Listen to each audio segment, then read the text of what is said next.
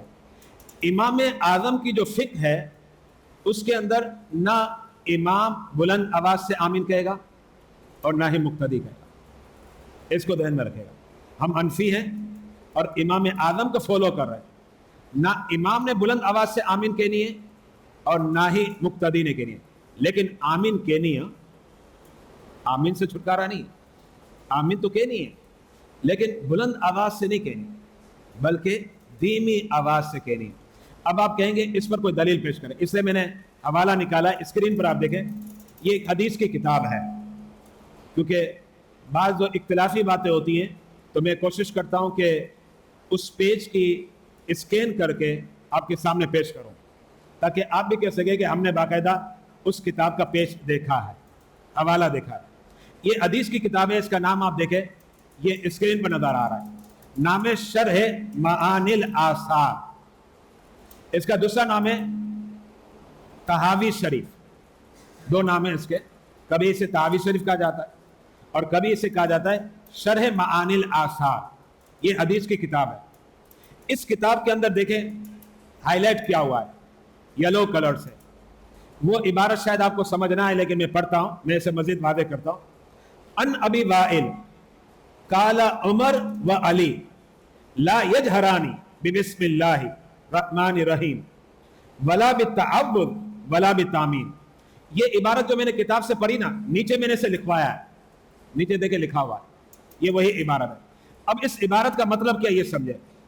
حضرت سیدنا ابو وائل اسے روایت کرتے ہیں، فرمایا کانا عمر و علی، حضرت عمر اور حضرت علی لا یجہرانی، امامت کریں یا اقتدا کریں، بلند آواز نہیں کرتے تھے، کس میں؟ بسم اللہ الرحمن الرحیم، بسم اللہ پڑھنے میں، ولا بالتعوذ اور اعوذ پڑھنے میں، ولا بالتامین اور آمین پڑھنے میں۔ بالکل واضح ہو گیا۔ سیدنا عمر فاروق بھی بلند آواز سے آمین نہیں کہتے تھے اور مولا کائنات علی شیر خدا بھی بلند آواز سے آمین نہیں کہتے تھے۔ الحمدللہ اس مقام پر جو فقہ حنفی ہے وہ انہی کی پیروی کر رہی ہے، حضرت عمر کی اور حضرت علی کی۔ تو حضرت عمر کی پیروی کرتے ہوئے اور حضرت علی شیر خدا کی پیروی کرتے ہوئے الحمدللہ ہمارا فقہ حنفی یہی ہے کہ ہم بلند آواز سے آمین نہیں کہتے، نہ امام کہتا ہے اور نہ ہی مقتدی کہتا ہے۔ اچھا، آمین کے حوالے سے بھی باتیں مکمل ہو گئی۔ اب آخری میں اس کے تھوڑے وظائف آپ کے سامنے پیش کرتا ہوں، بس پھر آج الحمدللہ ہماری سورہ فاتحہ کمپلیٹ ہو جائے گی، اور آئندہ اتوار کو سورہ فاتحہ کے بعد ہم جو آغاز کریں گے وہ سورہ فلق اور سورہ ناس ہے۔ میں ان صورتوں کا انتخاب کرنا چاہ رہا ہوں درس قرآن میں جو صورتیں آپ عام طور پر نمازوں میں پڑھتے ہیں، تو انشاءاللہ آئندہ اتوار کو سورہ فلق اور سورہ ناس ہوگی۔ ایک بہت بڑے بزرگ ہیں، ان کا نام ہے حضرت سیدنا امام شعبی، دیکھیں اسکرین پر لکھا ہوا ہے امام شعبی۔ اچھا، یہ امام شعبی کوئی معمولی شخصیت نہیں ہے، 500 صحابہ کرام کا دیدار کیا، 500 صحابہ۔ اگر آج آپ کسی بزرگ کا دیدار کر لیں تو کیا کہتے ہیں؟ کہتے ہیں الحمدللہ یہ وہ آنکھیں جنہوں نے بزرگ کو دیکھا، ہمارے لیے سعادت مندی ہے۔ لیکن آج کا جو بزرگ ہے نا وہ کیا کہے گا پتہ ہے؟ کہ میں نے اپنے سے اوپر والا جو بزرگ دیکھا نا یہ میرے لیے سعادت مندی ہے، پھر اس سے اوپر والے کہے گا، پھر اس کے اوپر والے کہے، پتہ نہیں کہیں آگے جا کے پھر ہوگا کہ حضرت سیدنا امام شعبی فرمائیں گے یہ میری سعادت مندی ہے، میں نے 1-2 صحابہ کا دیدار نہیں کیا، 500 صحابہ کا دیدار کیا ہے۔ امام شعبی کی بارگاہ میں ایک شخص آیا۔ اچھا، امام شعبی کا اصل نام ہے عامر، اصل ان کا نام عامر ہے۔ ان کی بارگاہ میں ایک شخص آیا، آ کر کہنے لگا حضرت میرے گردے میں درد ہو رہا ہے، بڑی تکلیف ہو رہی ہے گردے کے اندر، کیا کروں؟ امام شعبی نے کیا فرمایا پتہ ہے؟ آپ نے فرمایا سورہ فاتحہ پڑھ لیں۔